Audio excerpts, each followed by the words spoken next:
Assalamualaikum warahmatullahi wabarakatuh. Selamat malam pemirsa, Anda kembali menyaksikan Apa Kabar Indonesia Malam, yang dalam perbincangan kali ini akan mengajak Anda untuk bisa melihat bagaimana konstelasi politik di tanah air menjelang pilkada setelah putusan MK keluar, terutama di Jakarta. Akankah ada partai kemudian yang kembali mendorong Anies Baswedan dan akan diberikan kepada siapa tiket dari PDI Perjuangan? Kita akan bahas mengenai hal ini bersama saya Putri Viola. Dan bersama saya Kanana di Apa Kabar Indonesia Malam hari ini pemirsa, kami juga akan menghadirkan untuk Anda informasi terbaru mengenai kasus kematian ataupun ditemukannya seorang jasad wanita di Semak Belukar di Brebes, Jawa Tengah. Bahkan sebagian tubuhnya ini hilang. Kami akan hadirkan selengkapnya untuk Anda di Apa Kabar Indonesia Malam.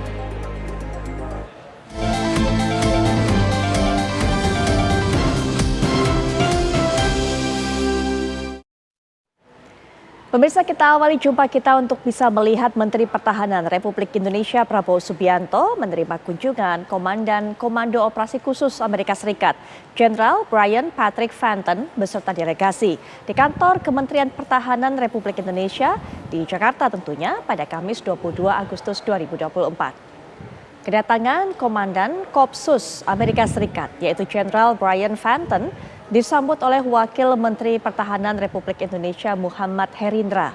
Selanjutnya Menhan Prabowo Subianto berdiskusi dengan Jenderal Fenton beserta delegasi di ruang kerjanya. Pertemuan keduanya merupakan tindak lanjut dari kunjungan Presiden Joko Widodo ke Washington, Amerika Serikat 13 November 2023. Presiden Joko Widodo dan Presiden Joe Biden bersepakat untuk meningkatkan status bilateral kedua negara menjadi kemitraan strategis komprehensif. Kunjungan kehormatan Jenderal Fenton menemui Prabowo dimaksudkan untuk memperkuat kemitraan khususnya pada bidang pertahanan. Politician, come on. Keep in touch. Yeah.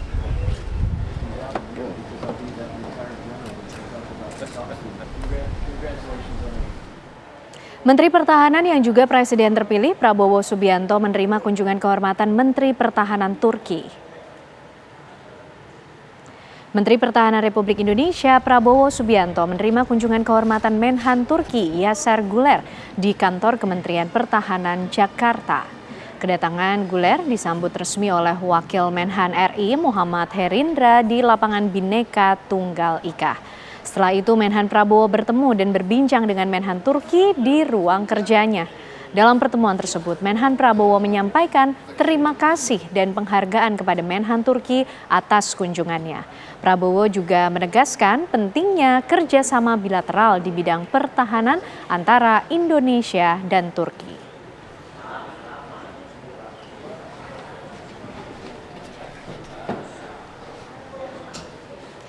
Gibran Rakabuming Raka, Wakil Presiden terpilih, mengunjungi Koperasi Peternak Susu Bandung Utara di kawasan Lembang, Kabupaten Bandung Barat, Jawa Barat. Ya, kedatangan Gibran dalam rangka untuk merealisasikan program makan bergizi gratis. Wakil Presiden terpilih Gibran Rakabuming Raka melakukan kunjungan ke Koperasi Peternak Susu Bandung Utara atau KPSBU Lembang, Kabupaten Bandung Barat, Jawa Barat. Dalam kunjungannya, putra sulung Presiden Joko Widodo tersebut berkomitmen untuk sebisa mungkin tidak mengimpor susu sapi untuk program makan bergizi gratis. Menurut Gibran, potensi koperasi susu sangat baik. Gibran juga berupaya mengoptimalkan produksi susu hasil olahan para peternak di wilayah Lembang sebagai bagian penting dalam program makan bergizi gratis. Koperasi Peternak Susu Bandung Utara Lembang dapat menghasilkan 115 ton susu per hari, lebih dari 7.500 peternak. Dan diharapkan peternak susu dan keterlibatan koperasi peternak susu dapat mendukung program makan bergizi gratis.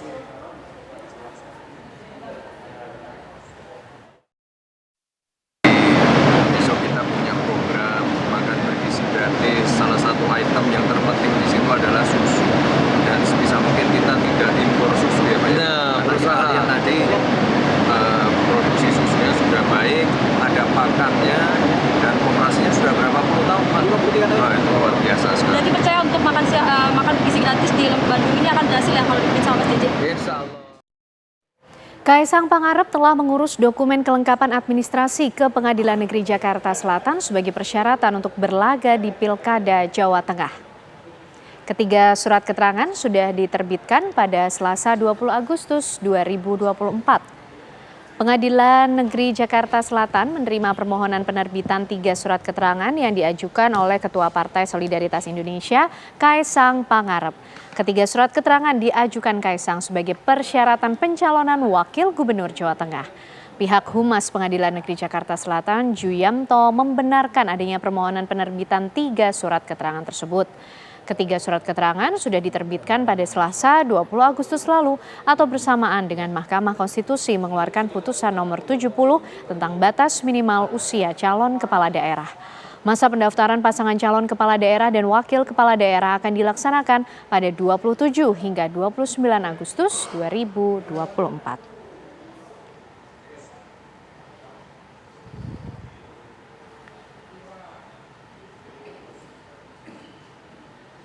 Pendaftaran calon kepala daerah segera dibuka oleh KPU RI. Bagaimanakah peluang dari Kaesang Pangarep dalam pilkada yang akan berlangsung?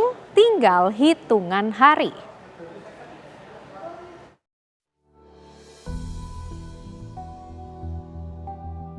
Kontestasi pertarungan kepala daerah belum dimulai.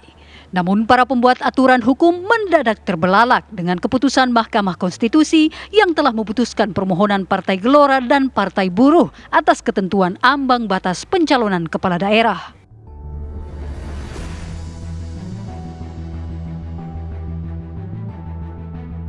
Dengan keputusan tersebut membuka kesempatan sejumlah partai politik untuk dapat mencalonkan jagonya sendiri asalkan memenuhi ketentuan. Tidak hanya itu, batas usia pun menjadi ukuran bagi calon yang akan maju menjadi kepala daerah.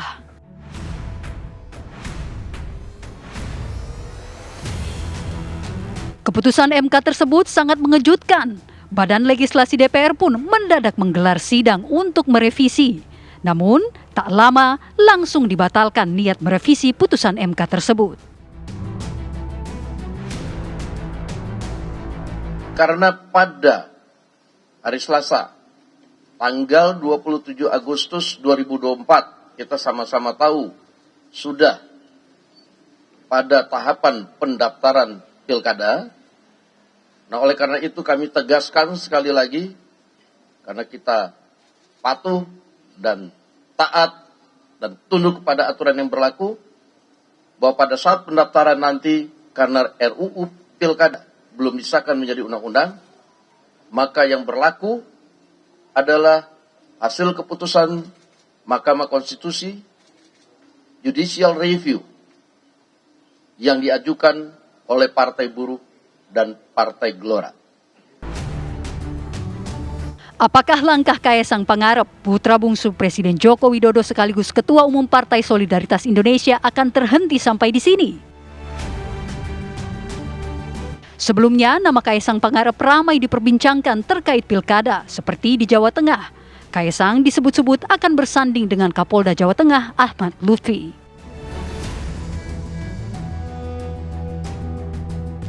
Niat Kaesang menjadi kepala daerah bukan sekedar kabar angin. Pengadilan Negeri Jakarta Selatan membenarkan adanya permohonan surat keterangan dari putra bungsu Presiden Joko Widodo. Ke hari Selasa 20 Agustus masuk permohonan diterbitkannya surat keterangan atas nama pemohon Kaesang Pangarep. Nah, 3 surat keterangan itu adalah surat keterangan tidak pernah sebagai terpidana, terdakwa atau terpidana. Yang kedua, surat keterangan tidak dicabut hak pilihnya dalam daftar pemilih. Surat ketiga, tidak memiliki tanggungan hutang baik secara perorangan maupun secara badan hukum yang menjadi tanggung jawabnya. Dalam cuitan akun jejaring sosial di akun X Centang Biru milik Jimli Asidiki menyampaikan pesan bahwa Kaesang masih berpeluang untuk maju pada pilkada tersebut jika peraturan KPU-nya telat. Sementara itu, Komisi 2 DPR RI telah menerima surat dari KPU terhadap rancangan peraturan KPU yang baru soal pencalonan berdasarkan putusan Mahkamah Konstitusi dan rencana yang akan disahkan pada hari Senin tanggal 27 Agustus 2024 nanti. Tim TV One mengabarkan.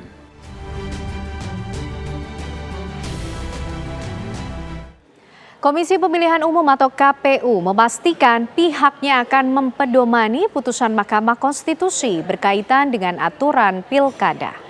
Dalam konferensi pers hari ini, Ketua KPU RI Muhammad Afifuddin menyatakan pihaknya sudah melakukan langkah-langkah dalam menindaklanjuti 2 putusan MK tentang syarat usia calon kepala daerah dan ambang batas pencalonan kepala daerah. Untuk itu, KPU RI akan segera menerbitkan surat edaran kepada jajaran KPU di tingkat provinsi dan kabupaten kota untuk memedomani putusan Mahkamah Konstitusi.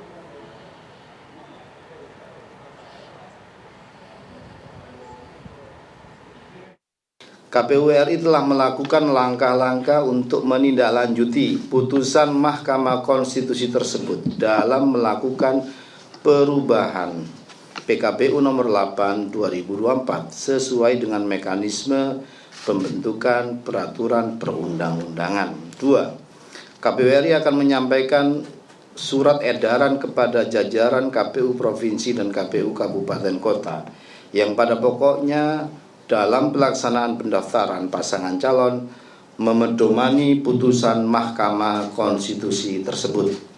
3. KPU Provinsi dan KPU Kabupaten Kota akan melaksanakan tahapan pengumuman pendaftaran pasangan calon pada tanggal 24 sampai 26 Agustus 2024 yang substansinya pengumuman tersebut memperhatikan putusan Mahkamah Konstitusi. Insya Allah besok hari Senin kita akan tinggal putuskan saja secara resmi apa yang sudah disampaikan draftnya oleh KPU dan DPR bersama pemerintah setuju terhadap draft yang disampaikan oleh KPU itu. Tinggal nanti formalnya hari Senin kita menggelar dalam rapat konsultasi di rapat dengar pendapat Komisi 2 dengan pemerintah dan penyelenggara pemilu. Intinya adalah bahwa draft yang disampaikan oleh teman-teman KPU itu merujuk pada putusan terakhir ya. KPU kan dia institusi yang tugasnya adalah melaksanakan undang-undang ya. Mana undang-undang yang berlaku itulah yang menjadi rujukan terhadap semua peraturan teknis yang dibuat oleh KPU maupun Bawaslu. Nah, karena berkaitan dengan soal pencalonan ini kita mempunyai putusan terakhir dari Mahkamah Konstitusi, maka itu yang menjadi rujukan dan memang tugasnya KPU itulah melaksanakan undang-undang. Ya pemirsa, dampak putusan Mahkamah Konstitusi mengenai aturan ambang batas pencalonan kepala daerah oleh parpol maupun juga gabungan partai politik ini tentunya memberikan dampak juga bagi partai politik seperti di Jakarta yaitu PDIP. Lalu siapa yang akan diusung dalam Pilkada Jakarta? Kami akan hadirkan pembahasannya untuk Anda usai jeda bersama dengan Putri Viola. Sebelum putusan MK keluar, ada PKB, ada Nasdem, dan juga ada PKS yang sepertinya PHP-in Pak Anies Baswedan. Sudah akan memberi dukungan, tapi kemudian malah merapat ke koalisi Kim Plus. Tapi sempat ada angin segar, potensi yang besar didukung ataupun juga didorong oleh PDIP. Tapi setelah putusan MK keluar dan juga setelah PDI Perjuangan berkesempatan juga untuk bisa mendorong kadernya sendiri, kayaknya PDIP juga berpeluang untuk PHP-in lagi Pak Anies Baswedan. Dan memang menyatakan Bu Mega ini bahwa tidak akan memberikan dukungan secara cuma-cuma kepada Pak Anies karena bisa mendukung kader pribadinya. Nah, kemudian akan kemanakah ke tiket dari PDI Perjuangan? Kita akan bahas mengenai hal ini bersama dengan para narasumber yang sudah hadir bersama saya di studio ataupun juga bergabung melalui daring. Di samping saya sudah hadir Bang Said Salahuddin dari Partai Buruh yang juga akan menjelaskan kepada kita mengenai tuntutannya di ambang batas yang sudah dikabulkan dan juga memperkirakan nggak bahwa ini putusan MK keluar kemudian waktunya sangat mepet dengan daftar ataupun juga jadwal pendaftaran pilkada. Assalamualaikum warahmatullahi wabarakatuh. Bang Said, selamat malam. Selamat sore. Baik, kemudian juga sudah hadir di samping kita, ini juga yang dinanti-nantikan untuk bisa mengetahui bagaimana langkah berikutnya dari Pak Anies Baswedan. Sudah hadir Mas Angga Putra selaku juru bicara dari Pak Anies Baswedan. Assalamualaikum warahmatullahi wabarakatuh, Mas Angga. Ya, dan juga akan memberikan pandangan dari sudut politik. Sudah hadir pengamat politik Mas Agung Baskoro bersama saya di studio. Assalamualaikum warahmatullahi wabarakatuh. Mas Agung, selamat malam. Malam. Ya, sudah bergabung juga secara daring. Ini kita akan mengetahui bagaimana nasib koalisi Kim Plus setelah adanya putusan MK, yaitu ada Bang Riza Patria selaku Ketua DPD Jakarta ataupun juga Ketua DPD Gerindra. Selamat malam. Assalamualaikum warahmatullahi wabarakatuh, Bang Riza. Assalamualaikum Putri dan semuanya nih. Ya, dan juga narasumber dan pemirsa. sudah bergabung juga dengan kita Ketua DPP PDIP, Mas Ahmad Basarah. Assalamualaikum warahmatullahi wabarakatuh. Selamat malam, Mas Basarah. Waalaikumsalam, selamat malam Putri dan teman-teman narasumber. Baik, langsung saja saya ingin sekali dengar Bang Said, gimana kemudian setelah putusan MK keluar dikabulkan masalah ambang batas ini yang dituntut oleh Partai Buruh. Sebenarnya apa yang membuat Partai Buruh menuntut masalah ambang batas ini? Jadi sekira Mei awal itu kami sudah mulai didatangi oleh sejumlah calon-calon kepala daerah yang spiritnya itu seperti ingin memborong partai. Jadi ada berharap menghadapi kotak kosong. Ya tentu calon-calon yang datang kami terima dengan baik, tapi muncul pemikiran di kami bahwa ini nggak sehat buat demokrasi. Mei itu belum ada gonjang-ganjing soal Kim Plus dengan Pak Anies ini ya, belum sama sekali. Maka saat itu kami merasa bahwa ini terancam demokrasi kita kalau nanti akhirnya terjadi monopoli terhadap partai oleh calon tertentu yang membuat masyarakat akhirnya dibodohi melawan kotak kosong. Kotak kosong itu konstitusional, tapi itu pembodohan. Karena MK udah nggak punya alternatif. Kalau cuma satu bagaimana? Ya mau nggak mau lawan kotak kosong. Tapi kan yang menang kotak kosong dari dulu cuma sekali. Seingat saya Makassar dulu. Selebihnya nggak ada, pasti menang. Oleh sebab itu kami gusar ya bahwa demokrasi kita ini terancam. Nah yang kedua lagi secara internal Partai Buruh memang punya kader-kader di bawah yang kami tahu militan, peduli pada rakyat kecil, tapi nggak dilirik oleh partai-partai lain. Nah sehingga ketika kami di daerah itu tidak punya kursi, undang-undang pilkada itu mengatur bahwa kita tidak bisa ikut mengusung. Akhirnya calon-calon pemimpin yang diharapkan oleh rakyat ini nggak muncul. Rakyat tidak bisa memilih calon-calon figur-figur alternatif. Nah bagi kami ini merisaukan. Oleh sebab itu kami mengajukan gugatan ke Mahkamah Konstitusi. Dari 2 kali persidangan itu kami minta kepada Mahkamah agar tidak perlu ada sidang lanjutan karena perkara sudah jelas. Larangan kepada parpol non-sit untuk mengusung itu sudah pernah dibatalkan 2 kali dalam putusan MK tahun 2005, tahun 2007. Nah, jadi nggak ada alasan lain. Selanjutnya yang sekarang heboh ini adalah kami melihat ada ketidakadilan ketika calon perseorangan itu based on pada DPT, daftar pemilih tetap. Kita hitung ada 4 varian, 10, 8,5, 7,5, 6,5%. Berapa sih syarat di sebuah daerah? Lalu kita hitung contoh waktu itu saya dapat ND. ND, Kabupaten ND di NTT itu, kalau pakai calon perseorangan butuh 21.000 KTP. Yang orang itu pakai KTP belum tentu datang ke TPS, sekalipun datang belum tentu nyoblos, sekalipun nyoblos belum tentu suaranya sah. Sedangkan partai suara sah. Ada proses filterisasi di situ. Berapa syaratnya? 39.000. Loh, kok partai politik yang sebetulnya memang sejak awal diperbolehkan mengusung calon 39.000, calon perseorangan 21.000, kan nggak fair. Maka dalam gugatan kita ke MK, permohonan kami membangun dalil bahwa kami contohkan ada beberapa daerah setelah kami hitung ini nggak fair hitungan ini, gitu loh. Kenapa kami yang non-sit dilarang mengusung, yang paslon perseorangan itu syaratnya lebih ringan boleh. Nah dari situlah kemudian MK membangun skema bahwa untuk demi keadilan maka syarat perseorangan tadi itu syarat calon yang non-sit maupun yang sit itu mengikuti skema perseorangan dengan 4 varian itu 10, 8,5, 7,5, 6,5 sampai akhirnya diputuskan. Sehingga kalau orang bilang itu ultra petita, nggak ultra petita itu. Enggak, bukan ultra petita. Di mana ultra petitanya? Kami minta pasal 40 ayat 3 dibatalkan sama MK. Kami bilang MK ini ada syarat yang nggak adil bahwa syarat perseorangan dengan calon partai itu nggak fair. MK bikin syarat yang fair. Di mana ultra petitanya? Kalaupun iya, so what? Ultra petita itu satu menjadi itu bagian dari putusan MK. Sejarah lahirnya judicial review yang kita kenal sebagai pengujian undang-undang justru berawal dari putusan ultra petita dalam kasus Madison versus Marbury 2 abad lalu di Amerika. Minta dibatalkan Kepres, yang dibatalkan undang-undang. Apa itu ultra petita? Iya. Dari situlah kemudian diadopsi oleh Mahkamah Konstitusi Indonesia seluruh dunia termasuk Indonesia, maka nggak ada yang salah dari itu. Baik, Bang Said sempat terbayang nggak kemudian ketika MK itu membuat putusan tersebut ini menjelang pendaftaran yang artinya mengubah konstelasi politik ketika kemarin ada yang tidak bisa jalan seperti Pak Anies sepertinya sudah tutup buku, tapi ternyata ada potensi berikut ini, ada angin segar yang kembali bertiup setelah putusan MK. Jadi kami dalam persidangan meminta sama majelis sebetulnya sekali sidang saja. Boleh nggak? Boleh. Kan sekali sidang langsung putusan boleh. Tapi saat itu ternyata kata majelis tetap harus diperbaiki dulu, masuk sidang kedua.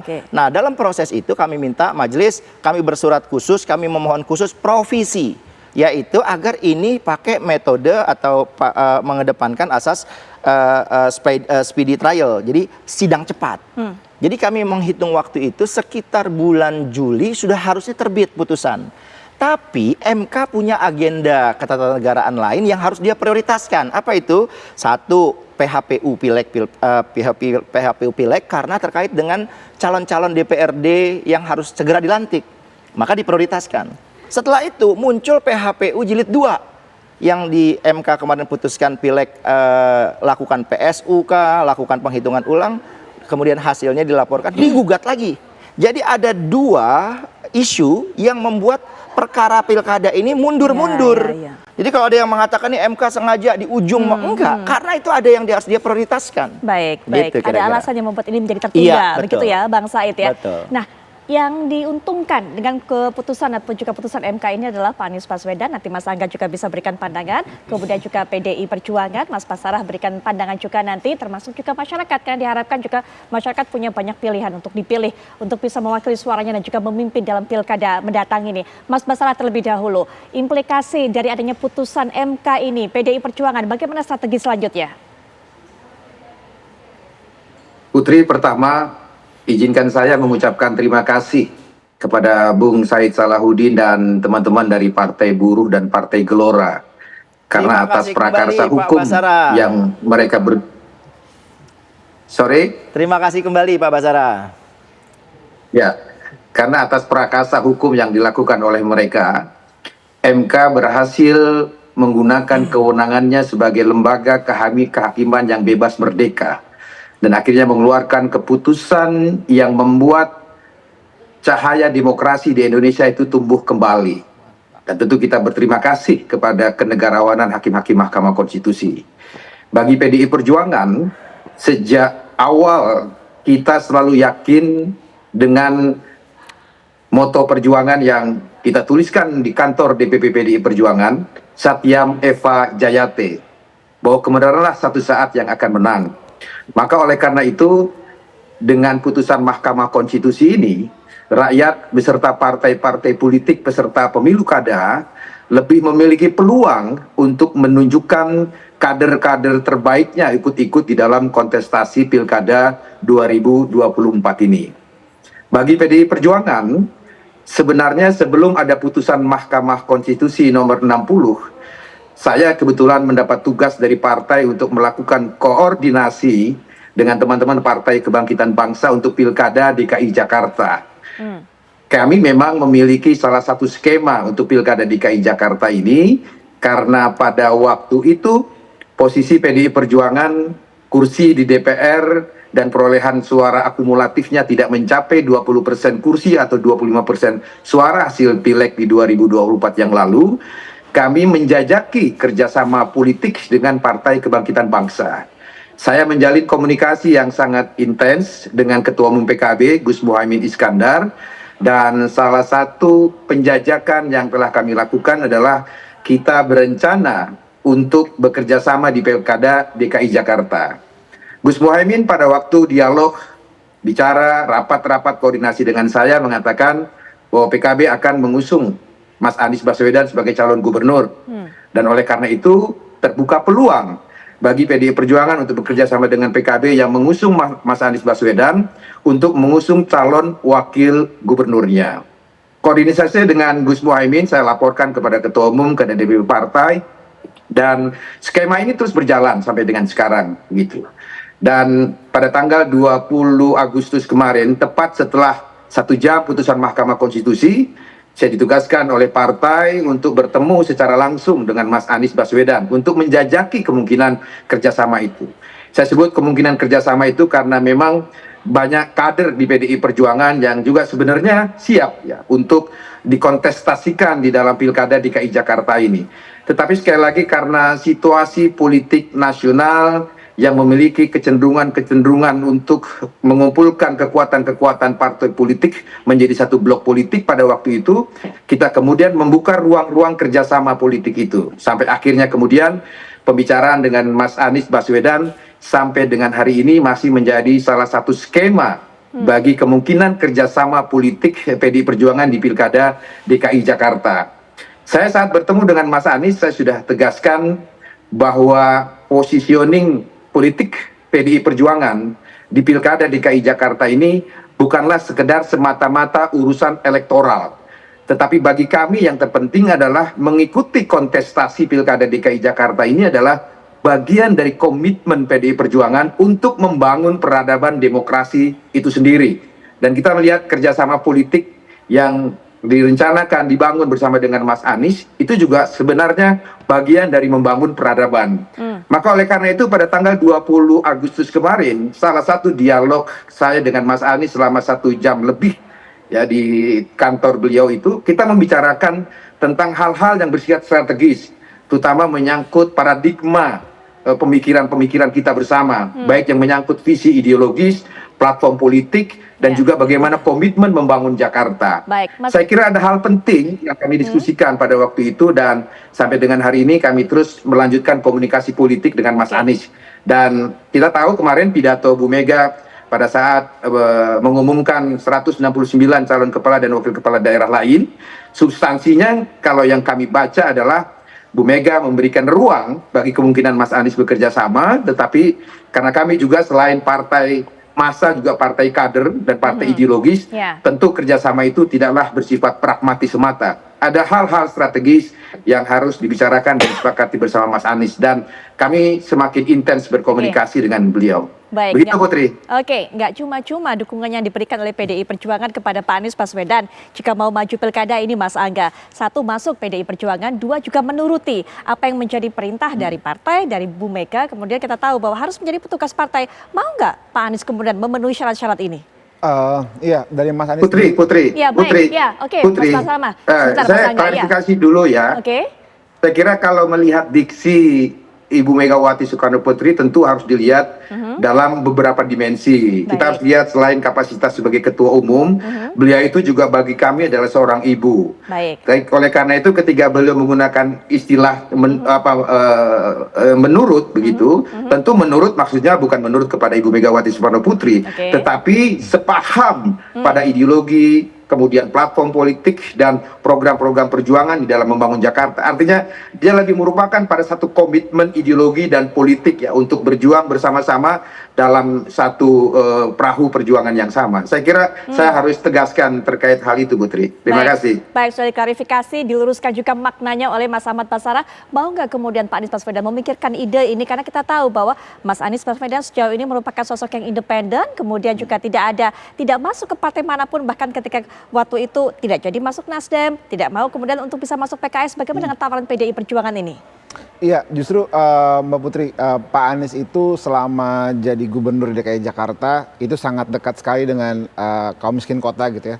Di mana ada beberapa caleg dari Partai Buruh juga yang memang sangat dekat dengan Mas Anies dari jaringan rakyat miskin kota, yang mana teman-teman rakyat miskin kota itu kan sangat dekat juga dengan ideologinya teman-teman dari Partai PDI Perjuangan gitu. Jadi ketika bicara tentang apakah Mas Anies punya keberpihakan terhadap Wong Cilik, itu sudah dibuktikan selama 5 tahun gitu. Sehingga ketika bicara tentang nilai-nilai perjuangan, saya rasa PDIP dan Mas Anies sudah klop lah kira-kira gitu ya. Dengan PKL, Mas Anies dekat menjaga dengan lingkungan hidup juga Mas Anies sangat ngejaga itu juga gitu ya. Dengan kaum miskin kota tadi dengan Wong Cilik kira-kira gitu, itu sudah sejalan dan sepaham kira-kira gitu. Tinggal kan nanti sebenarnya ada agenda-agenda khusus apa kaitan sama DKI Jakarta dari 2024 sampai 2029. Itu yang perlu dicocokkan dan itu kayaknya bukan hal yang sangat besar prosesnya, tinggal komunikasinya dijalanin lebih intens gitu ya. Sehingga nggak ada gap tuh antara nilai dan values antara Mas Anies dengan PDI Perjuangan. Sehingga dan kami juga memaknai pidatonya Bu Mega sebenarnya juga sama gitu bahwa ini adalah titipan ideologi yang mau disampaikan ke Mas Anies gitu. Ketika Mas Anies sepakat dengan ideologinya maka bisa jalan bareng gitu. Dan sampai hari ini juga nggak ada gap itu gitu dengan PDI dan Mas Anies tuh gapnya nggak ada. Kalau nggak salah 2022 juga Mas Anies Pak Anies merenovasi makam di Karet Bifak di mana ada makam Ibu Fatmawati Soekarno di situ. Dan berbagai macam hal lainnya yang sebenarnya nggak ada, sudah nggak ada gap. Makamnya Ibu Fatmawati itu direnovasi betul oleh di Mas Anies. 2022 betul. Cocok itu. Betul. Baik, jadi nggak ada gap itu. Tinggal sekarang proses komunikasi politik antara Mas Anies, Pak Ahmad Basara dengan PDI Perjuangan supaya bisa segera jalan bareng lah kira-kira gitu. Oke, saya simpulkan poin-poinnya ataupun juga value yang dijunjung tinggi oleh Mas Anies sejalan dengan value yang ataupun juga nilai-nilai yang ada di PDIP. Jadi toh nggak perlu masuk PDIP, tapi bisa kerjasama gitu kan Mas Angga. Tapi nanti Mas Angga, nanti setelah jeda Mas Ahmad Basara juga. Jadi gimana Mas, kalau anda kata value-nya sama, nilainya sama, jadi nggak perlu kemudian Mas Anies ini masuk PDIP. Apakah PDIP masih mau memberikan tiketnya untuk Pak Anies Baswedan? Nah, putusan MK juga apakah memberikan implikasi kepada koalisi Kim Plus? Nanti Bang Riza bisa berikan pandangan, termasuk Mas Agung juga. Setelah jeda berikut ini kami sudah kembali.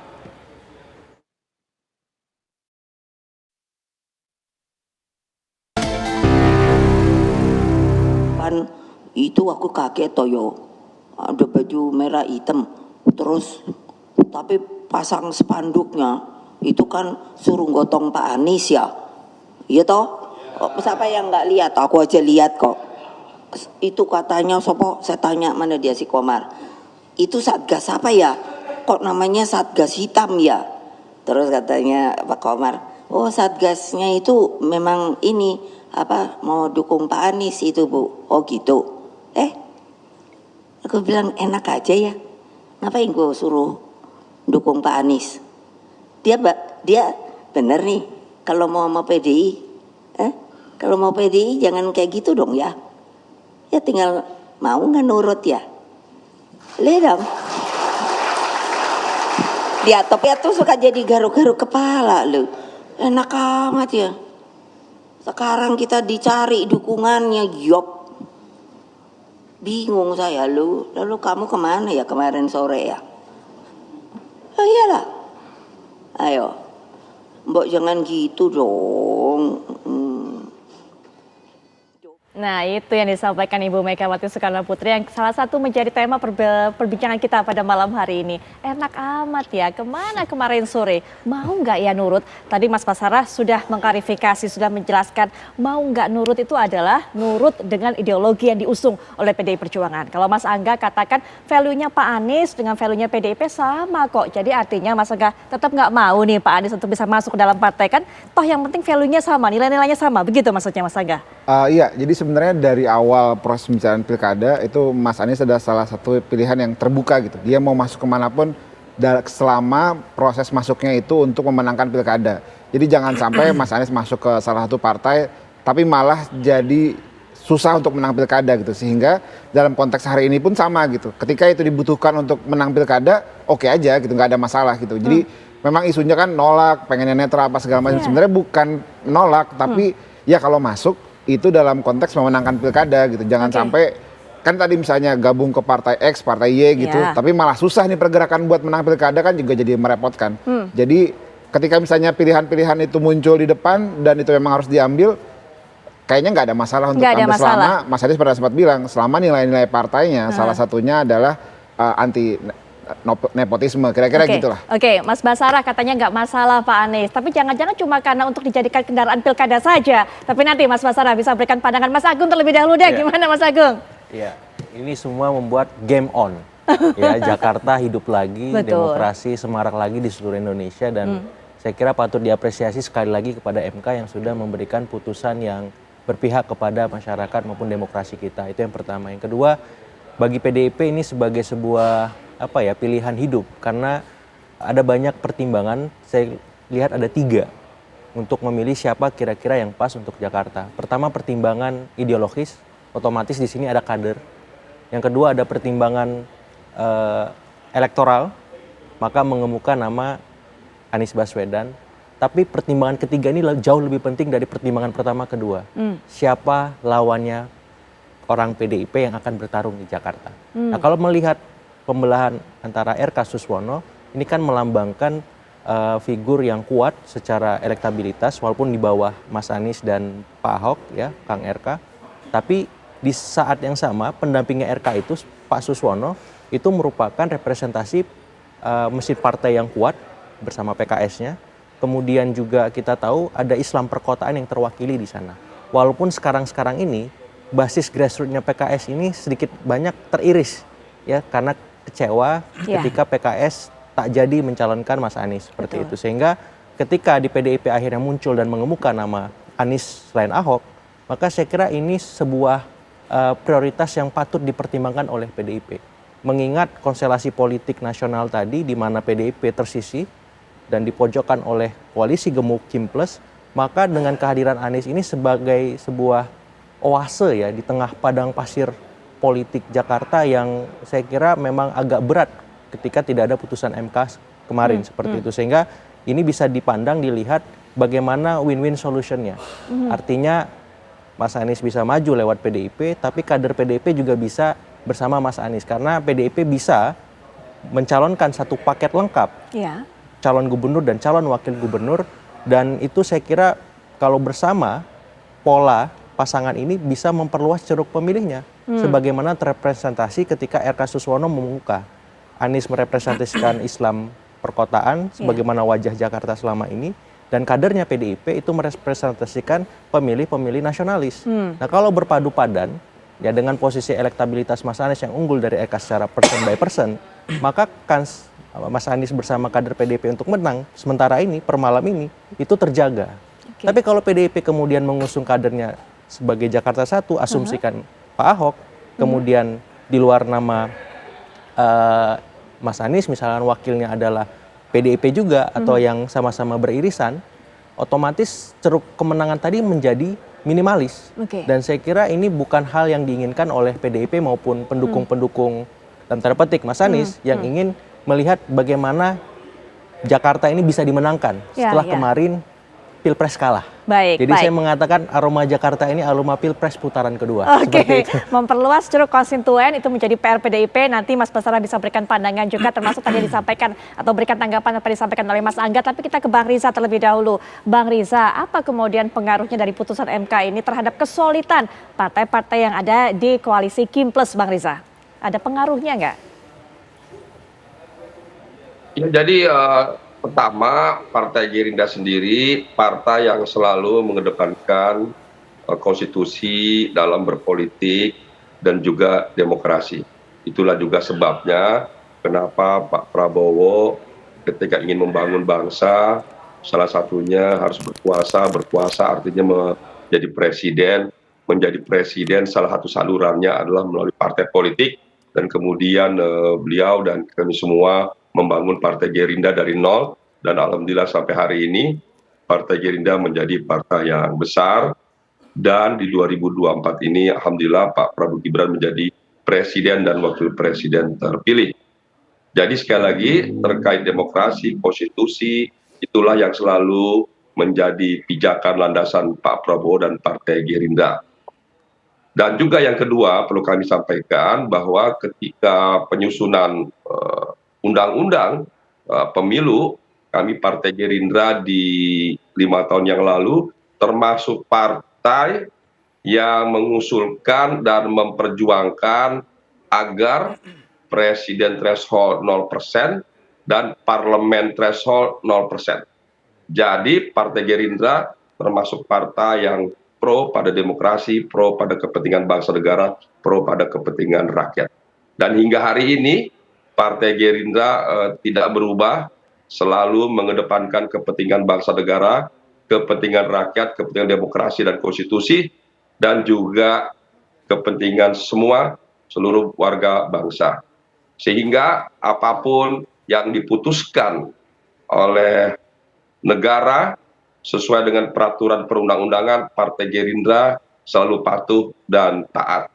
Jadi apapun yang menjadi keputusan Mahkamah Konstitusi, kami sejak awal berpartai, berpolitik hingga hari ini selalu patuh dan taat dan menjunjung tinggi keputusan Mahkamah Konstitusi, termasuk yang baru saja diputuskan oleh Mahkamah Konstitusi, kami patuh dan taat. Dan bagi Partai Gerindra dan partai-partai bergabung di KIM maupun KIM Plus, menyikapi Mahkamah Konstitusi, kita sikapi secara baik, secara bijak, bahwa itulah yang menjadi landasan hukum kita dalam rangka pilkada serentak nasional yang pertama ini. Kita junjung, kita hormati, akan kita laksanakan sebaik mungkin, dan KIM maupun KIM Plus di beberapa daerah akan semakin baik dan semakin solid terhadap putusan Mahkamah Konstitusi, dan kami hormati putusan ini, dan juga kami ucapkan selamat bagi Partai Buruh dan Partai Gelora yang telah menyampaikan aspirasinya untuk kepentingan negara, kepentingan bangsa dan seluruh rakyat Indonesia. Oke, tapi Bang Riza, bukan hanya di Jakarta kita bicara, tapi juga berbagai daerah dengan adanya putusan MK ini, calon ataupun juga sosok yang diusung, diajukan oleh baik itu Gerindra ataupun KIM Plus, ini akan punya penantang yang cukup kuat loh Bang akhirnya Bang. Bagaimana kemudian strateginya Bang Riza? Setiap partai maupun koalisi ingin menang di setiap berbagai pilkada, semua partai, tidak hanya partai parlemen, tapi juga partai di luar parlemen. Dan untuk itu memang semua partai menyusun berbagai strategi dan kekuatan memenangkan. Dan atas dasar itu juga semua partai yang maju dalam satu pasangan calon, dia harus siap, siapapun penantangnya. Kalau dia nggak siap, dia nggak akan maju. Dan harus punya keyakinan untuk menang. Kalau tidak yakin menang, ya buat apa maju?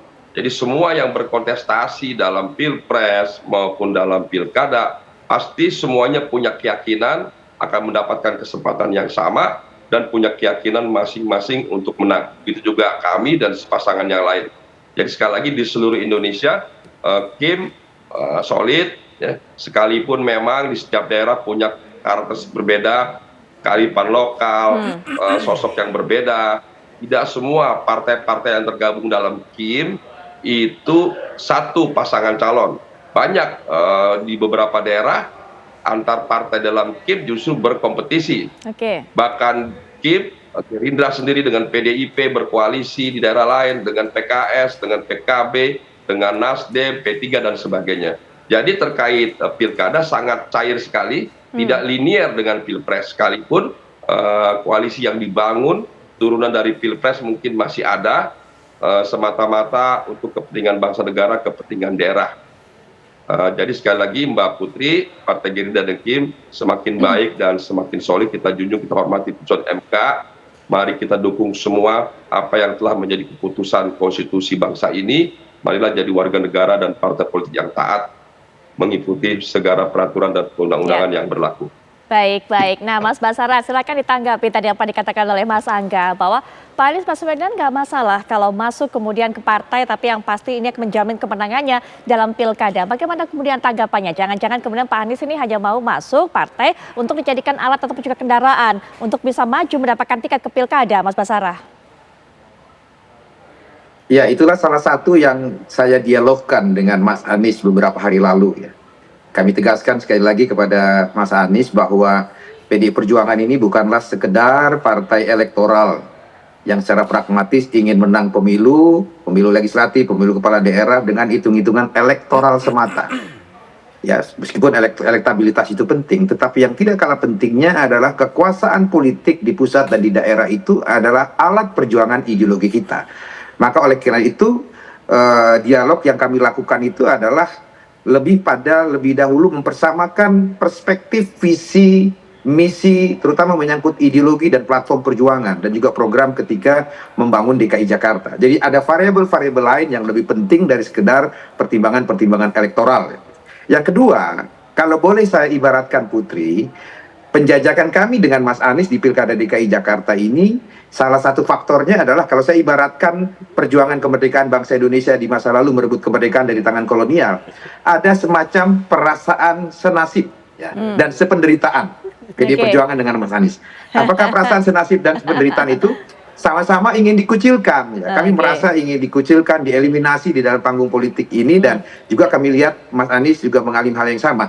Jadi perasaan senasib dan sependeritaan ini membuat kami bertemu ya di dalam penjajakan kemungkinan kerjasama politik di Pilkada DKI Jakarta ini. Jadi ada alasan perasaan senasib, perasaan sependeritaan dan persamaan kehendak.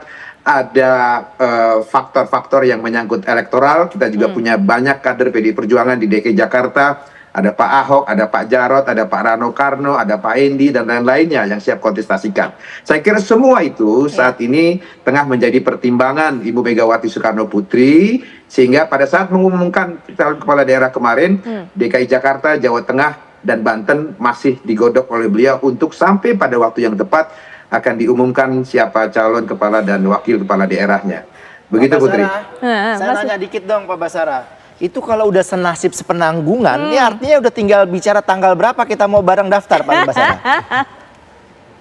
Ya, kita lihat proses dalam 1-2 hari ini. Ya, saya juga ditugaskan oleh partai. Saya kira Pak Hasto di beberapa media sudah merilis bahwa saya ditugaskan untuk terus melakukan komunikasi yang intensif dengan Mas Anies. Kita terus melakukan penjajakan, penyamaan persepsi, mengatur strategi, dan lain sebagainya. Tapi sekali lagi, keputusan hal tersebut ada di tangan Ketua Umum PDI Perjuangan. Baik, jadi kalau sudah senasib, sependeritaan, bakal sejalan nggak sampai ke penghulu itu, Bang Said? Mas Said kemudian sebagai salah satu partai buruh setelah putusan MK kemarin keluar, langsung mendatangi Pak Anies, memberikan dukungannya. Setuju nggak? Kemudian jika Pak Anies harus masuk PDIP untuk bisa mendapatkan tiket, tapi nanti tahan dulu. Mas Said, setelah jeda kami akan kembali saat lagi. Kita masih lanjutkan perbincangan tiket banteng di Jakarta milik siapa? Apakah betul akan menjadi milik dari Pak Anies Baswedan? Kalau Mas Basara tadi sebelum jeda sudah mengatakan ini senasib, sependeritaan. Akankah kemudian sejalan? Nah, ini Partai Buruh juga yang mendatangi Pak Anies kemarin setelah putusan MK memberikan dukungannya. Setuju nggak kemudian jika Pak Anies harus bisa mendapatkan tiket itu juga bergabung dengan PDI Perjuangan? Mas Bang Said. Kan setelah putusan MK ini semua mata se-Indonesia ini menuju Jakarta kan, melihat Jakarta. Pak Anies yang tadi senasib sepenanggungan dengan PDIP tadi kan. Nah, oleh sebab itu kalau menurut saya dalam konteks Jakarta itu tanpa Anies Baswedan putusan MK jadi mubazir. Mubazir buat apa nih kita berjuang, udah dikasih ada peluang lalu kemudian tetap nggak melaju. Nah, jadi oleh sebab itu menurut kami ini dengan ada putusan MK ini yang kemarin peluang Pak Anies sudah tertutup lalu terbuka, jangan yang kedua kali ditutup lagi. Nah, oleh sebab itu memang diperlukan dukungan. Nah, pertanyaannya setelah Partai Buruh, partai pertama yang langsung mendeklarasikan, bahkan kami sudah buat SK persetujuan. Jadi sekarang itu Mbak, di pilkada itu orang politik itu kan nggak bisa dipegang ngomongannya. Pada umumnya begitu. Oleh sebab itu Partai Buruh nggak mau basa-basi. Kita langsung kata Presiden Partai Buruh, kita buat SK persetujuan model BKWK. Itu udah resmi tuh. Jadi udah siap tinggal dibawa ke KPU itu. Kalau hari ini daftar cukup, hari ini kita bawa. Kira-kira gitu. Nah, tetapi setelah kita hitung memang kursi Partai Buruh, suara Partai Buruh itu nggak memadai. Di DKI Jakarta, Partai Buruh itu non-seat, tetapi paling tinggi di antara partai lain. Partai Buruh itu nomor 1 di antara partai-partai lain untuk kategori non-seat. Nah, kalau dengan Partai Buruh sendirian nggak cukup. Nah, lalu kemudian partai mana? Karena kami mengikuti perkembangan yang diceritakan Pak Basarah tadi, apalagi ada senasib sepenanggungan, ya kan? Nah, kalau udah senasib sepenanggungan ini, ya udah tinggal datang ke KPU bareng-bareng lah kita, itu kan, daftarkan Pak Anies. Tentu kami menghormati. PDIP punya aturan main, PDIP tentu punya prosedur yang semua partai, termasuk Partai Buruh, menaruh hormat kepada PDIP untuk menentukan. Tapi apabila kita sepakati untuk Pak Anies, kami pun tidak fait accompli PDIP sebagai partai yang punya suara 14%, sendiri pun bisa. Maka kemarin dalam deklarasi kami itu kami siapkan 4 SK. SK pertama itu adalah Pak Anies dengan Pak siapa ini, Prihar Handi itu ya? Hendrar Prihadi itu kan dari PDIP. Yang kedua dengan Rano Karno juga PDIP. Yang ketiga Ahok memang secara aturan nggak bisa, cuman karena datang dari kader kami di bawah itu suara di pabrik-pabrik gitu ya, di daerah-daerah pelosok Jakarta, kaum miskin kota tadi, muncul juga nama itu, kami munculkan. Walaupun secara aturan nggak bisa. Gubernur, kemudian turun tahta jadi wakil gubernur. Yang satu kami kosongkan itu saking kami menaruh hormat pada Pak Basarah dan pimpinan PDIP yang tentukan. Kami ikut aja, Partai Buruh ikut saja. Yang penting calon gubernurnya adalah Pak Anies. Jadi kalau sudah ada PDIP, Partai Buruh ngebuntut aja udah, ikutin PDIP yang depan. Kami bagian ngiring, nepukin rebana aja lah, kira-kira gitu kan. Kami ikut. Kami berharap ini bisa menjadi istilahnya itu atensi lah dari PDIP. Kami udah membuka jalan nih. Tentu ini Tuhan yang menentukan lewat putusan MK, tapi kan pemohonnya Partai Buruh. Kami udah buka pintunya, ayo bareng-bareng deh. Kira-kira kita sangat berharap sekali PDIP bersedia untuk mendukung Pak Anies. Karena soal nurut tadi kan udah clear dari Pak Basarah. Ini publik nggak usah lagi menafsirkan bahwa nanti Pak Anies akan dipetugas partaikan. Enggak lah, itu udah jelas itu. Nurut tuh maksudnya nurut ya tanggal 27, 28 atau 29 daftarnya gitu loh. Takut Pak Anies kan ada acara tanggal itu kan. Nurut. Yang kedua, nih visi misi PDIP punya begini. Mau nggak nurut? Itu kan nggak apa-apa. Saya kira Pak Anies mau kan kalau gitu mau ya Pak Anies ya? Mau lah itu. Tapi apabila tidak, tentu saja Partai Buruh akan tetap berusaha mengajak partai-partai yang lain. Karena saya berpegang kepada Pak Ariza Patria ini. Ya, beliau ini saya kira juga rakyat Jakarta rindu juga nih. Jadi Bang Riza daripada Tangsel bisa dengan Pak Anies juga tuh Pak. Ya kan? Rakyat Jakarta rindu sama Abang tuh Bang. Abang hebat betul zaman waktu jadi Wagub itu. Luar biasa. Itu karena beliau sendiri yang bilang, Kim ini juga di beberapa daerah kami berkompetisi antar partai. Oleh sebab itu di Jakarta kan bisa saja.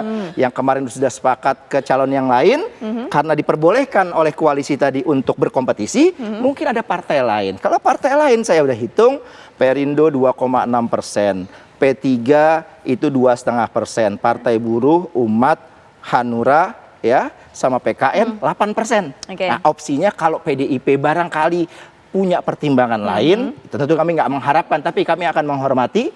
Tapi kalau memang tidak memungkinkan, ada suara 8% buat Pak Anies nih dari partai-partai yang saya sebut itu. Itu bisa jadi alternatif juga. Bang Riza dikit-dikit oleh Bang Said nih dari Partai Buruh. Tapi nanti sebelum Bang Riza berikan pandangan, Mas Agung. Jadi kalau memang PDIP ini akan mendukung, akan terus mendorong Pak Anies, dari Partai Buruh Samina Watokna, begitu katanya. Dan jangan sampai kemudian hasil putusan MK sia-sia akan mubazir kalau Pak Anies tidak bisa maju. Mas Agung. Iya, Bang Said ini sambil mendorong, sambil membangun posisi tawar.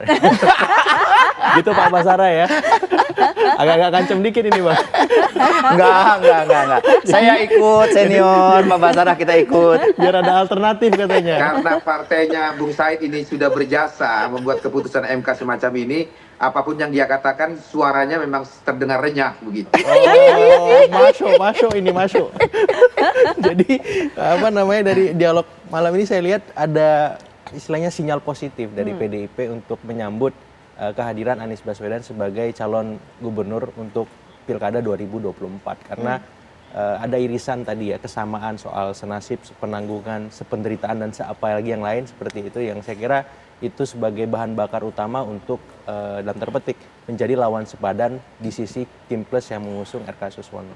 Yang kedua saya lihat juga ada konteks di mana di masa 2017 kisah antara Mas Anies dengan PDIP yang tidak selesai, unfinishing story lah gitu. Nah, di sini bisa terjadi rekonsiliasi nasional. Karena isu-isu semacam primordial, identitas dan seterusnya di Pilkada Jakarta nanti bisa jadi tereduksi.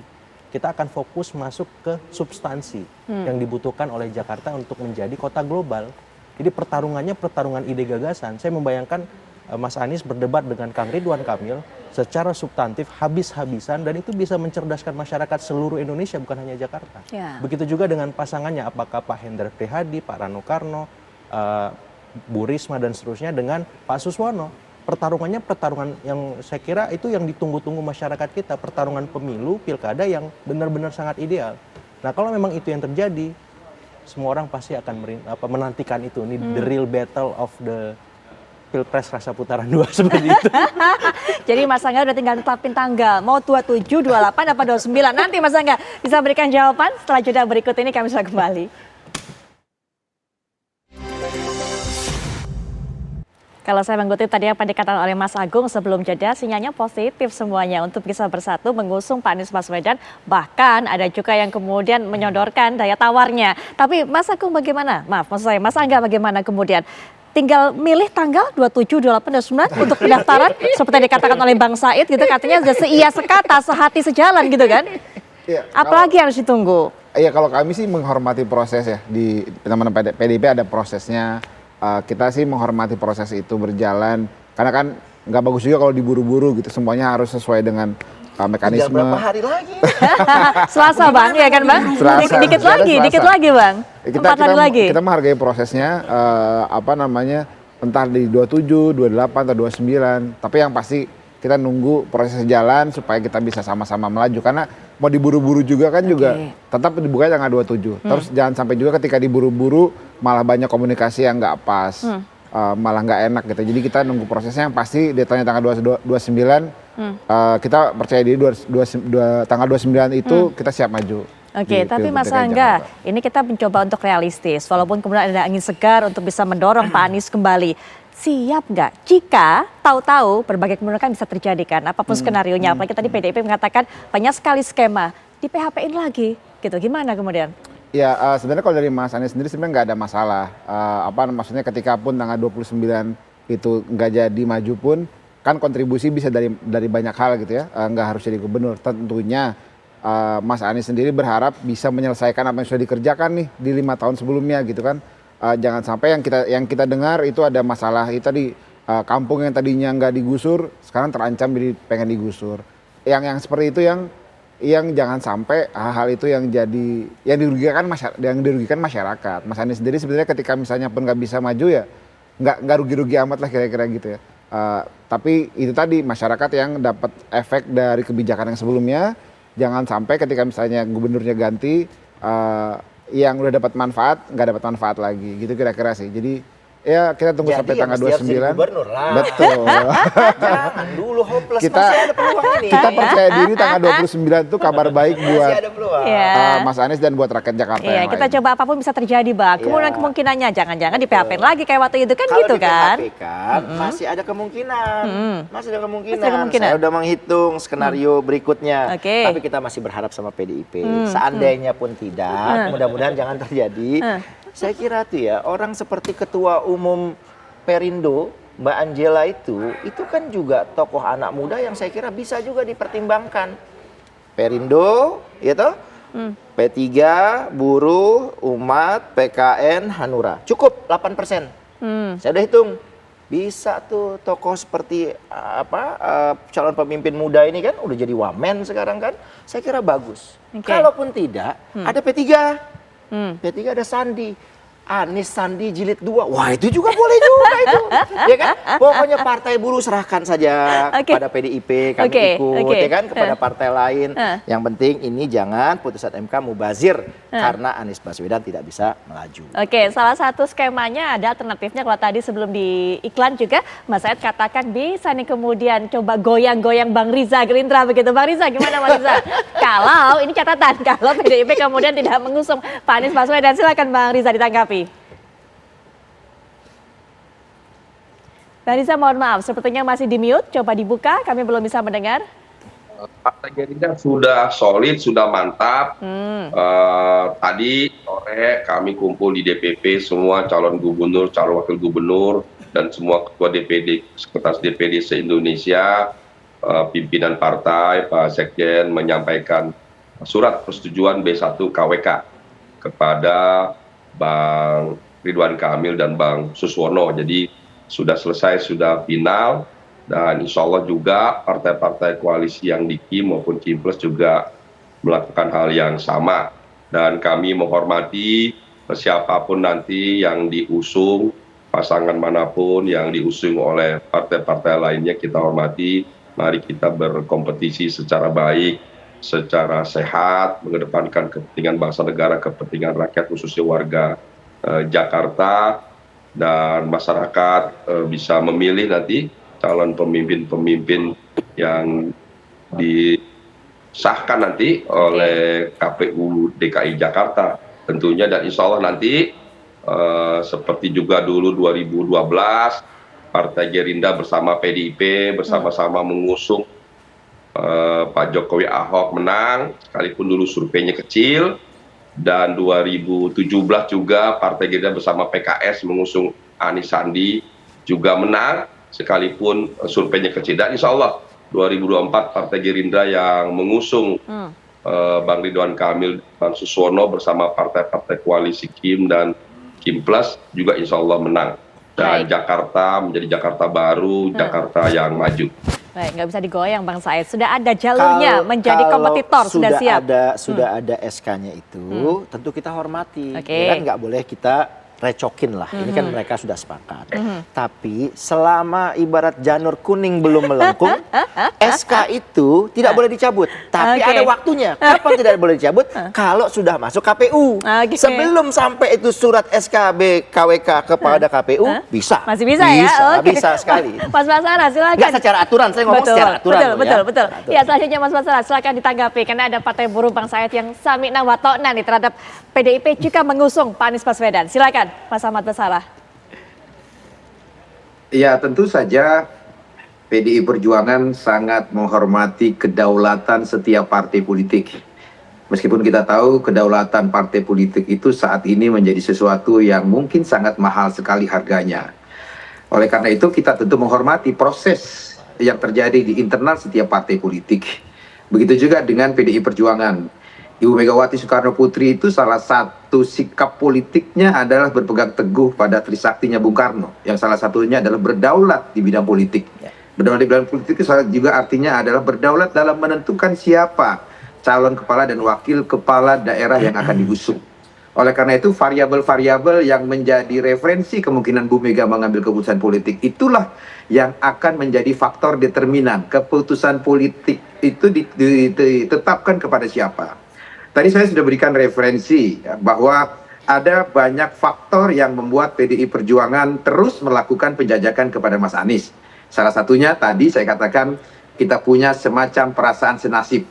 Perasaan senasib itu kemudian menimbulkan persamaan kehendak. Kehendak untuk apa? Kehendak untuk menjadi antitesa dari upaya membangun demokrasi bangsa Indonesia agar sesuai dengan cita-cita demokrasi para pendiri bangsa. Hal-hal yang mempertemukan itulah yang saya kira sampai dengan malam ini kerjasama dengan Mas Anies itu peluangnya cukup terbuka. Maka oleh karena itu sekali lagi saya ditugaskan oleh partai untuk terus membangun komunikasi yang intensif dengan Mas Anies untuk mencari titik temu di antara kemungkinan-kemungkinan yang bisa saja antara pihak Mas Anies dengan PDI Perjuangan itu untuk semakin diklopkan. Mulai dari visi, misi, platform perjuangan, bagaimana membangun Jakarta, politik tata ruangnya, kemudian membangun Jakarta sebagai kota yang berbineka tunggal ika, dan lain sebagainya, dan lain sebagainya. Masih ada waktu sampai tanggal 29 Agustus yang akan datang.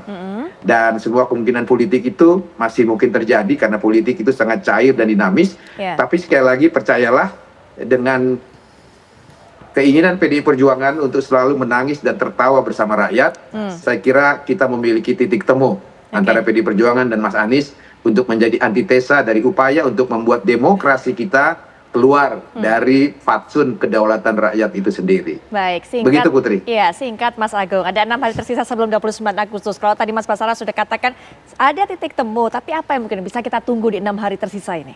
Iya, karena ini Jakarta, ceritanya selalu ada injury time-nya. Di detik-detik akhir itu selalu menegangkan. Nggak cukup 2 kali 45 menit. Iya, injury time itu selalu terjadi seperti itu. Sehingga memang bukan hanya Mas Anies yang tegang, Bang Said, Bang Basara, atau Bang Riza, tapi seluruh rakyat Jakarta, bahkan seluruh rakyat Indonesia ini tegang sekarang. Ini gimana nih dinamika politik ke depan seperti itu.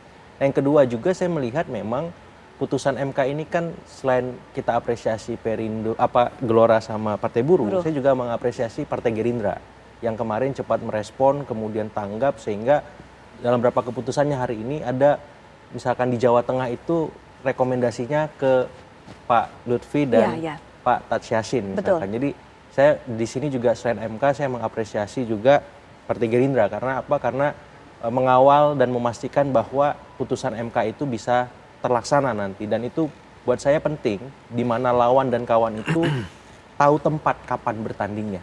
Karena ini semangat demokrasi yang harus kita jaga terus. Nah, yang ketiga memang yang paling penting Mas Anies atau partai buruh, PDIP dan partai yang mungkin akan mengusungnya nggak boleh terlena. Kenapa? Karena ada kutukan petahana di Jakarta.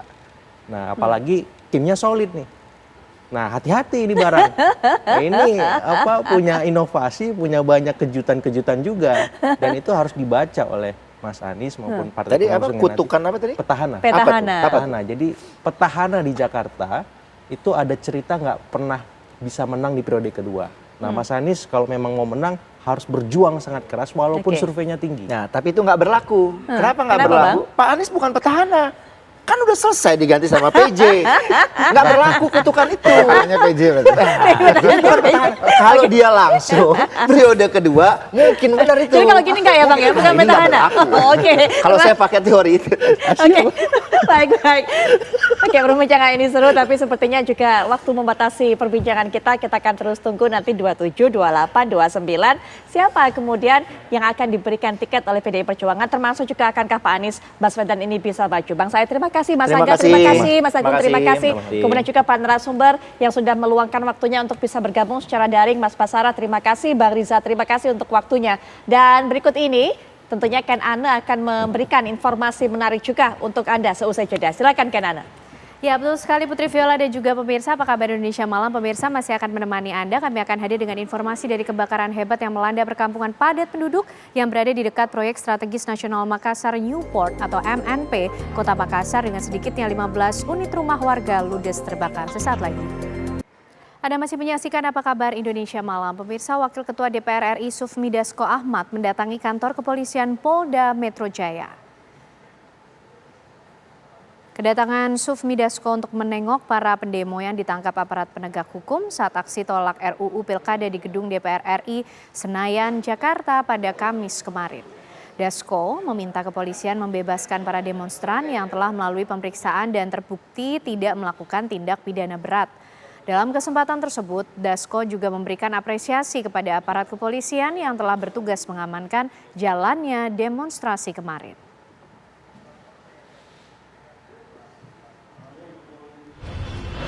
Dan kami tadi barusan berkoordinasi, diberikan informasi mengenai adik-adik yang diamankan di sini. Dan pada hari ini sekaligus kami ingin meminta kepada pihak kepolisian agar adik-adik yang ditahan dapat segera dikembalikan ke rumahnya sepanjang tidak ada pelanggaran tindak pidana yang berat. Demikian. Dan kami akan menjamin sebagai penjamin untuk mereka dikeluarkan. Dan kami juga berterima kasih kepada pihak kepolisian yang kemarin telah sama-sama menjaga aksi dengan sangat baik di gedung DPR. Demikian. Kita ke informasi lainnya, pabrik mebel milik PT Wangsa Adiguna di Desa Banjar Agung, Kabupaten Mojokerto terbakar hebat. Saat kejadian, puluhan karyawan yang sedang melakukan aktivitas panik dan lari menyelamatkan diri dari kobaran api. Api kali pertama muncul di bagian finishing mebel sehingga merembet ke bagian dan ruangan lainnya. Api berkobar dan membesar di bagian produksi sehingga puluhan karyawan pabrik mebel PT Wangsa Adiguna tersebut panik dan menyelamatkan diri. Akibat kejadian kebakaran ini, hampir seluruh bangunan pabrik terbakar hangus dilalap api. Tidak hanya bangunan bahan baku mebel yang mudah terbakar, kayu dan bahan mentah lainnya juga hangus tidak tersisa. Sementara itu, untuk memadamkan api, BPBD Kabupaten Mojokerto mengerahkan 7 unit mobil kebakaran dan puluhan relawan.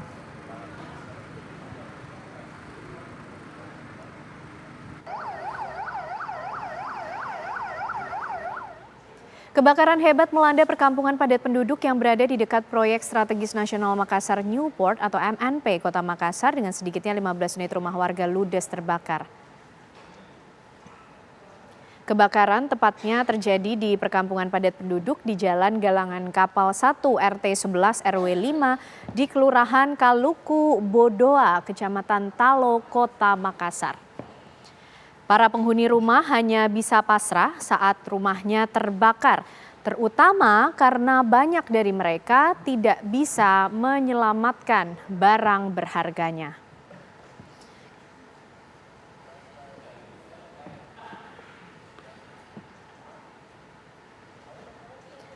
26 unit mobil pemadam kebakaran dari Dinas Pemadam Kebakaran dikerahkan untuk memadamkan kobaran api. Dan kobaran api yang berkobar sejak sore hari itu baru bisa dipadamkan secara total pada malam hari.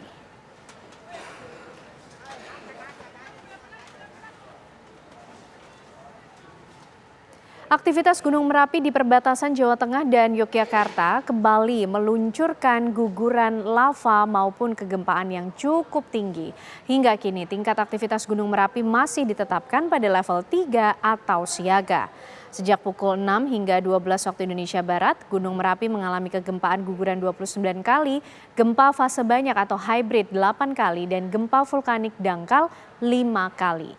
Balai Penyelidikan Pengembangan Teknologi Kebencanaan Geologi atau BPPTKG Yogyakarta juga mengamati terjadinya guguran lava 2 kali ke arah barat daya atau Kali Bebeng dengan jarak luncur maksimal 1,5 km. Sementara dari pos pengamatan Babadan terdekat atau terdengar 2 kali suara guguran. Sedangkan dari periode pengamatan pukul 00 hingga 24 waktu Indonesia Barat pada Kamis 22 Agustus teramati 34 kali guguran lava dengan jarak luncur maksimal 1,7 km ke arah Kali Bebeng. Warga ini dihimbau untuk menjauhi daerah bahaya yang direkomendasikan.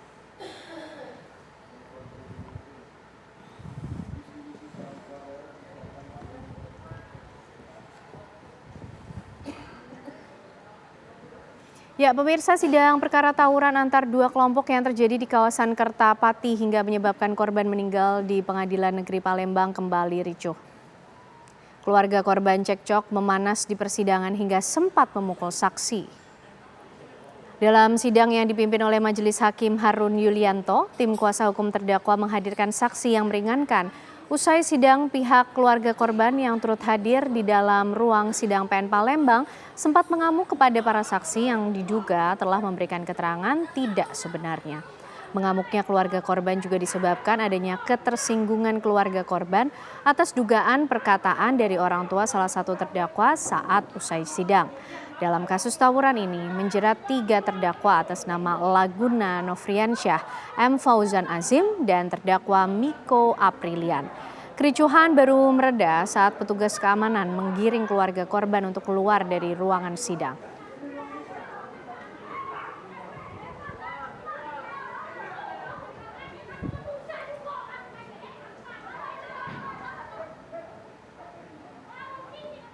Aksi geng motor di Banyuwangi, Jawa Timur sangat meresahkan.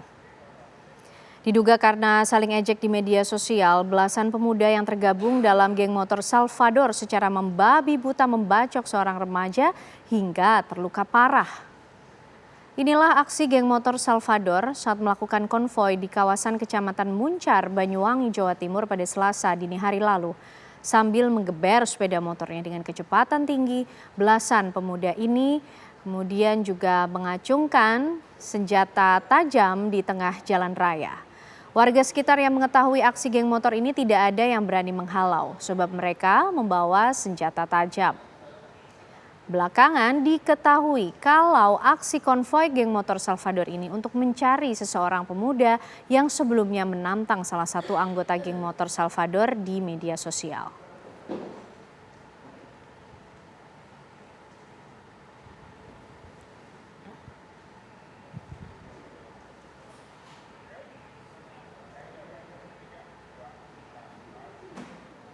Lalu bagaimana penanganan yang dilakukan pihak kepolisian atas peristiwa ini, pemirsa? Kami ajak Anda berbincang dengan Kompol Andrew Vega, Kasatreskrim Polresta Banyuwangi. Selamat malam Pak Andrew, Pak Kasatreskrim.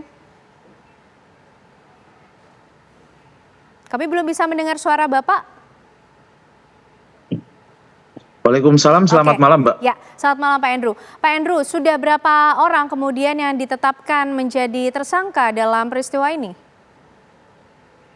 Sampai saat ini masih 4 tersangka yang kami amankan untuk terkait para terduga pelaku yang melakukan pengeroyokan terhadap korban. Oke. Artinya masih ada kemudian terduga pelaku lain Pak yang dalam pengejaran pihak kepolisian? Tentunya masih ada. Saat ini kami sedang melakukan pengembangan untuk terduga para pelaku lainnya. Oke. Apa kemudian Pak yang disampaikan oleh para terduga pelaku sehingga mereka nekat melakukan aksi ini?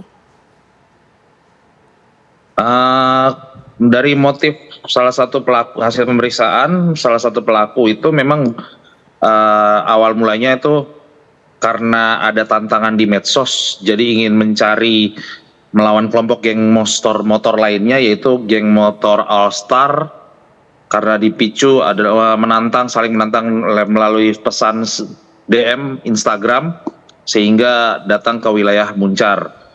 Alhasil ada korban satu dari masyarakat sipil yang menjadi korban dari pengeroyokan para pelaku tersebut.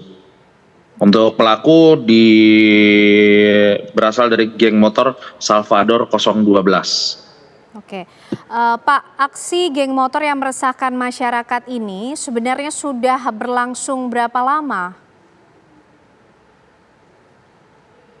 Untuk untuk aksi geng motor saat ini baru-baru ini saja, Mbak. Baru-baru ini saja. Bulan lalu kami pernah mendengar juga ada geng motor, namun bukan bernama Salvador, melainkan bernama All Star dan Guguk. Tapi bulan lalu tidak ada kejadian apapun. Kemudian pada saat baru-baru ini lah yang terjadi sehingga timbulnya korban. Demikian. Dari mana para pelaku ini mendapatkan senjata tajam yang kemudian mereka gunakan dalam aksinya, Pak? Kalau untuk senjata tajam mereka mengaku membawa dari rumah masing-masing. Oke. Lalu sampai sejauh ini bagaimana pemetaan yang kemudian dilakukan oleh pihak kepolisian untuk mengantisipasi tindakan dari geng motor yang bisa meresahkan masyarakat ini tentunya, Pak? Tentunya dari himbauan dan atensi dari Kapolresta Banyuwangi terkait permasalahan geng motor, untuk Polsek jajaran Polresta Banyuwangi lebih digencarkan lagi terkait patroli blue light, khususnya pada malam-malam hari, khususnya pada jam-jam rawan, yaitu jam 12 ke atas, sehingga untuk memperkecil kejahatan yang terjadi di wilayah Banyuwangi dan memperkecil aksi-aksi geng motor ataupun tawuran yang akan meresahkan masyarakat sekitar yang berdampak di lingkungan sekitar. Demikian. Oke. Lalu hukuman untuk para pelaku ini seperti apa, Pak?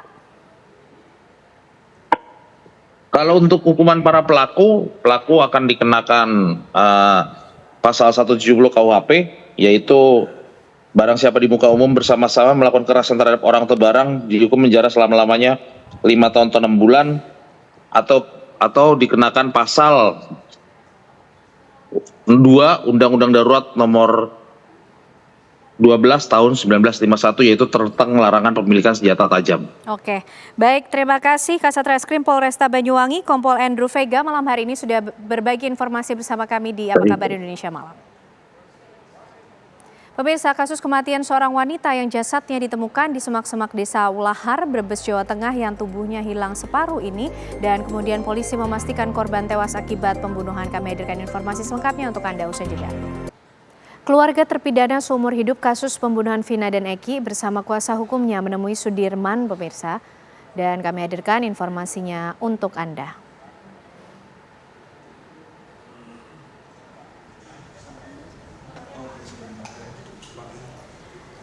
Ya, ini adalah suasana pertemuan dengan Sudirman di Lembaga Pemasyarakatan Bancai, Bandung, Jawa Barat. Kedua orang tua dan kakak Sudirman sebelumnya kesulitan untuk menemui anaknya yang telah dipindahkan dari Lapas Cirebon ke Lapas Bancai, Bandung, Jawa Barat. Dengan didampingi kuasa hukumnya, keluarga berharap Sudirman dapat kembali dipindahkan ke Lapas Cirebon bersama dengan 6 terdakwa lainnya.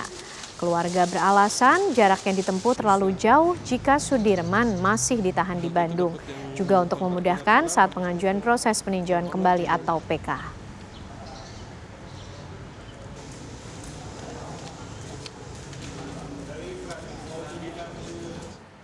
Aksi komplotan pencurian gas 3 kg terekam CCTV di sebuah gudang pangkalan gas SPBU Pertashop di Jalan Raya Cilimus, Kabupaten Kuningan, Jawa Barat. Pelaku yang berjumlah lebih dari 1 orang ini berhasil membawa kabur puluhan gas 3 kg. 2 pelaku masuk ke dalam gudang dan 1 pelaku menunggu di dalam mobil untuk mengawasi situasi. Dalam sekejap, para pelaku berhasil menggasak puluhan gas ukuran 3 kg senilai jutaan rupiah. Pelaku juga merusak CCTV untuk menghilangkan barang bukti.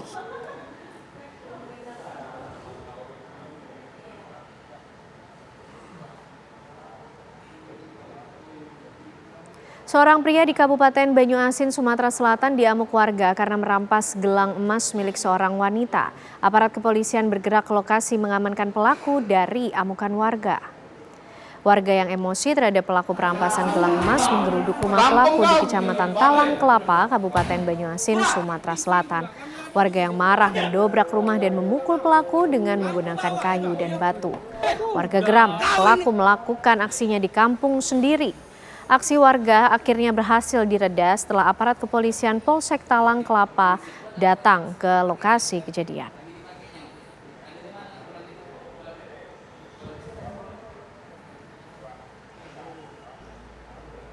Kasus kematian seorang wanita yang jasadnya ditemukan di semak-semak Desa Ulahar, Brebes, Jawa Tengah yang tubuhnya hilang separuh. Ini kemudian polisi memastikan bahwa korban tewas akibat pembunuhan. Hal ini berdasarkan dari hasil autopsi yang dilakukan tim DVI Polda Jawa Tengah. Beberapa hari lalu, jasad Karni 40 tahun ditemukan dalam kondisi mengenaskan.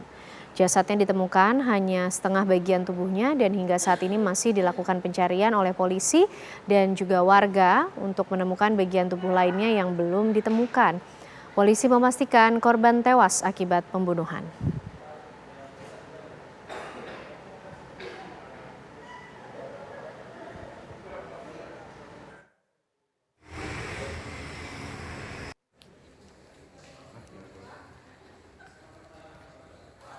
Kita akan perbarui informasi mengenai peristiwa ini pemirsa bersama dengan Kasat Reskrim Polres Brebes AKP Resandro Handria Jati. Selamat malam Pak Kasat Reskrim. Selamat malam. Ya, Pak, awal mula kemudian polisi mendapatkan laporan mengenai ditemukannya jasad seorang wanita ini dengan kondisi tubuh yang sudah tidak utuh seperti apa? Sorry. Awal mula kemudian polisi ini mendapatkan laporan mengenai penemuan jasad dari seorang wanita dalam kondisi yang mengenaskan, bahkan ada bagian tubuh yang hilang, ini seperti apa? Ya, untuk pertama kita mendapatkan laporan dari warga, kemudian langsung tim unit Reskrim Polsek Larangan bersama dengan Satreskrim, utamanya dengan tim Iden milik Polres Brebes sendiri langsung turun ke lapangan untuk melakukan evakuasi di malam hari. Oke, ini sudah bisa dipastikan Pak bahwa korban ini merupakan korban dari aksi pembunuhan begitu? Ya, untuk sementara terkait dengan hasil penyidikan masih kita kembangkan, Mbak. Memang pada awalnya kita lihat dari hasil sementara korban meninggal dari pukulan di bagian belakang kepala. Oke. Kemudian ada jasad yang terpotong seperti itu. Oke, Pak Kasat Reskrim, sejauh ini ada 15 saksi ya yang sudah diperiksa. Nah, apakah kemudian sudah ada titik terang mengenai penyebab dari kematian korban dari para saksi yang sudah diperiksa? Untuk saat ini, Mbak, masih kami dalami, juga terkait pemeriksaan juga masih berlangsung. Sementara untuk motif sedang kita dalami, Mbak, seperti itu. Bagaimana kemudian dengan siapa pelakunya dan juga berdasarkan dari lokasi awal ditemukannya jasad korban ini, Pak?